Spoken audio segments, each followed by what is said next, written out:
វាសួរលោកគ្រូអ្នកគ្រូអរគ្នាចឹងហើយនេះខ្ញុំបង្ហាញរបៀបចូលប្រឡងថ្នាល PLP ដំបូងយើងចូលក្នុងគណនីរបស់យើងមកហើយយើងចូលជ្រើសរើសបដូរគណនីចូលគណនីរបស់សិស្សវិញដើម្បីគាត់ចូលប្រឡងហ្នឹងចឹងយើងចូលបដូរគណនីហើយយើងជ្រើសរើសយកឈ្មោះសិស្សណាដែលត្រូវប្រឡងចឹងបន្ទាប់មកយើងចុចកន្លែងព្រួយខាងស្ដាំ QR code ហ្នឹងមកដើម្បីយើងបដូរគណនីរបស់គាត់ចឹងខ្ញុំចុចយកពាក្យឈ្មោះសិស្ស B Lisa អញ្ចឹងយកព្រួយខាងស្ដាំមកដើម្បីបដូរចូលគណនីរបស់គាត់វិញបាទអញ្ចឹងរងចាំបន្តិចមក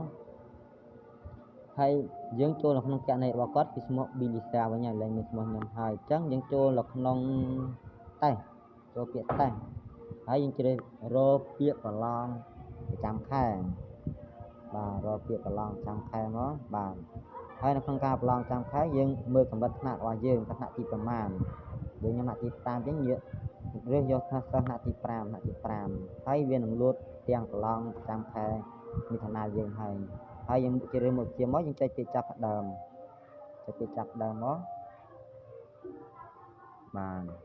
ពាក្យចាប់ផ្ដើមហើយវានឹងលួតវិញ្ញាសាយើងប្រឡងបាទអញ្ចឹងខ្ញុំ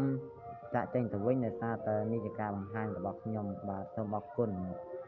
បើលោកគ្រូអ្នកគ្រូមានចម្ងល់អីអាចសួរមកខ្ញុំបានទៀតបាន